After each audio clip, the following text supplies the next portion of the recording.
Hello, I'm Yoko, and happy early Valentine's Day if you celebrate. Also, thank you to everyone that subscribed to my Patreon. It is amazing me just how many of you actually did. They are all on screen right now. I'm still in shock, thank you so much. But a while ago I made a poll with the majority of the canon couples or crushes in the GalaxyClan series where almost all of them never had any kits together. With one exception, but that one's for an obvious reason, and then I took the top 4 results from that poll, popped the cats into a side game file, and then generated some kits for them. I made this same kind of video last year when I went into more detail about how I actually rolled traits in the series, so if you're interested in that, I'll have it linked below. But before we hop into the video, Parblo sent me a tablet to show you guys, so let's go check it out. Parblo sent me the Intangbo X7, which is pretty budget-friendly with tablet prices in general, with this one being about $60. It also came with such cute packaging. I really like the pastel colors. I am a sucker for them. The tablet itself is available in green, pink, and black, with this being the green one. The tablet is a nice size for me, and I've taken it multiple places easily. It's on the smaller size, so it makes it easier to travel with. It's compatible with many systems, including Android phones. It has 5 short key buttons that can be customizable with a mechanical mute wheel that zoomed in and out for me. Instructions are included for setup. Overall, everything was very pleasing to my eyes. I found it very happy for me. It came with a microfiber cloth, as well as one of those cool artist gloves, which I did put on, but I have little baby hands, despite being almost 25, so it didn't quite fit on me, but that's a me thing. These almost never fit me in general. The fabric on it was very soft, though. The battery-free pen felt very lightweight and has 8,192 levels of pressure sensitivity and 60-degree tilt support. The circle prevents it from rolling off the table, and there are 2 customizable buttons on the side. It also has a ring on it that you can use to squeeze and replace the nibs of the pen easier. And you can also unscrew the back of the pen to store the nibs in, which some replacement nibs were also included in the box, very kind. And it came with a cute case for the pen. And ignore my inability to open plastic, I am good at this, I swear. There was a quick start guide and the wires needed to hook it up, as well as an adapter. The wire worked and fit well for me, which is one issue I have with my current tablet, as I tend to have to replace them. There's only one thing to hook up to your computer and then the tablet. Very easy. Now onto a sneak peek for the video as I demonstrate myself using this. So I used this tablet to design all the kits that you'll see in the video later, all the little mini designs. And admittedly, the speed paint is a little rough here, but that's because I am used to a tablet with a screen, and I also wasn't zooming in much for speed paint quality. The feel of the pen itself was very nice and smooth, and I got the hang of it as I used it more. I also would have included more real footage of me actively using it, but I don't have a camera for this, and at this point, my boyfriend with a good phone wasn't here, and my phone is on its way to the grave. I sadly didn't test it out on a phone, but it is usable on PC, Android phones and tablets, as well as Chromebooks. I did like that the button on the pen was programmed to switch to an eraser mode, and the circle on the side of the pen really helped prevent my cats from rolling off the desk. That happens to my other pen all the time. I do recommend this tablet for beginners as I think it's very affordable. Links are in the video description for many places you can look out for it. Thank you again for sending me the tablet, Parblo, and now let's get into the HypoKits. For our first couple in the video, as expected, the second Cragscale and Peatmane litter won the poll at number 1. And they had 2 babies in-game. Side note, Cragscale died in-game again, but after they were born from blood loss this time, which is horrible, and we're ignoring that. Thanks, Clan Gen, but this is a happy video. We're pretending bad things don't exist.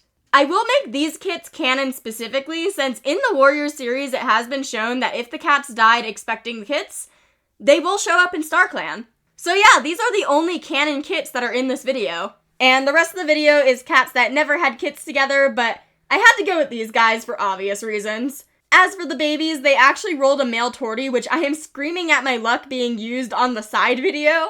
His name is Plumekit, and he is a bullying kit who is a lover of stories. In-game, his future full name would be Plumestripe. And then they had a calico girl, but she actually generated with the full white patch. So I just rolled another high white one, so it could actually be seen that she's a calico in-game. But her name is Wisteria Kit, and I actually gave her a chest marking that is the same shape as Lavender Heather's white spotting because I thought that would be a cute callback. She's quiet and quick to help. And she also rolled a Snaggletooth while her brother rolled Fangs, so this litter is very toothy. Her full name in-game was Wisteria Stone, and overall this is an adorable litter, and I'm sad they were never born. Especially with the fact that we had a male tortie in this litter, but on to the couples that never actually had any children. Number 2 on the poll was Burdockstar and Bluelight, which surprised me since they're older cats and I expected some more recency bias. In canon, Bluelight liked Burdockstar and was there to support her when she really needed it in her old age wherever he could, like making sure she ate, but they never did get together. I actually rolled 2 litters because since they were old in game, they only had 1 baby the first time, and I wanted to have at least 2 for these couples. And then the second litter also only had 1 kit, so they only have 2 babies in the end. One of them is a sweet and quick-witted girl who was originally named Blue Kit, but since that's not that exciting with her dad already being Bluelight, I asked Patreon to suggest some names for her and ended up choosing Clear Kit because her full name would be Clear Summit. And I found that cute. Calling back to her originally sharing a name for dad, I gave her pretty much his exact pattern, but brown instead. And her brother is Night Kit, who is quiet and a picky nest builder. His full name was Nightburst, which is really fun. Not gonna lie, Nightburst gives me the mental view of like fireworks, but let me know what you guys think. And I will say, since Burdockstar and Bluelight are very early game cats, there really wasn't that many traits to roll for these kits, but I think they still turned out adorable, and I hope you guys like them. I did my best to still make them fun. But on to couple number 3, who somehow also rolled 2 single kit litters, so I combined them into 1 again. Hollowpath and Cinnamon Feather. Hollowpath specifically, since Cinnamon Feather died before he got 9 lives. And I didn't have either of these 2 coded as old cats in game, and yet they did somehow roll 2 single kit litters. So again, I just combined them into 1 litter. These 2 were so robbed, with Hollowpath and her only being able to be together for like a couple moons before the game tragically tore them apart from each other. I wonder how different Hollowpath would have been if he had Cinnamon Feather with him from the start. He did seem to love Hillfuzz, but seemed to shut Snow out by the end, so who knows, maybe we could have gotten a similar result. We'll never know. But away from all the sad stuff, they had a skittish, careful listener boy named Branch Kit, who I kept the name of despite Branch Deer being around at this time, because Branch Deer was Hollowpath's apprentice, and I thought that was really cute. Fangs make a return, because I swear they always roll. His full name in-game was Branchback, and onto his brother Flint Kit, who I forgot to get a screenshot of as a kit, but he eventually became rebellious with a keen eye and great teaching skills in-game, and his future name was Flintson. He also rolled no eyebrows, but with how I designed his pattern, you can barely tell, which I think is really fun. It's also really cute seeing Cinnamon Feather's small ears on him. The small ears trait is just really cute. But both of these babies are adorable, and Hollow finally had more boys than just Berry Do, who had come out as a boy after Hollowstar's death. For now, on to the last pairing in the video. 4th place on the poll was Stonestar and Chamois. And again, they originally only adopted 1 kit in game, so I rolled another litter, where they adopted 2 more. I also made these kits biologically Chamois, since Stonestar has had 2 litters before this. Just ignore the fact that none of them are orange and they really do look more like they would be Stonestar babies biologically. It's fine. The game generated 2 donors since it's separate litters, but let's ignore that and just make 1. The donor rolled to have Chatot Ruffles as a trait to pass down, so that's really fun. Stonestar and Chamois were cute during Stonestar's older years. She always seemed like a cat just so full of love, so it was nice seeing her find more after all of her partners passed, and they can be one big Polly and StarClan now. But as for this litter, we have Hornet Kit, who is an impulsive boy who is quick to help, and his full name in game was Hornet Mound. Light Kit, who is a fearless girl who is a mossball hunter, and also rolled Heterochromia, which is pretty cool, but again, all of her luck is going to be used in the side video. At least no one had Vitiligo. Her full name was Lightfeather in game, and she also got a white poppy later in the time skips, so I put that on her now. And lastly, they actually also had a kit with the same name as a parent. He was originally Stone Kit, so Patreon renamed him, and I chose Billy Kit for a Billy Goat, because why not? Sometimes I like a more silly name. I thought it was cute. His future suffix was back, and fun fact, he actually became a medicine cat in this save, and also got daisies on his tail, so I put those on here. Though that was also before I rolled and realized he was gonna have a stumpy tail, so that was fun to play with.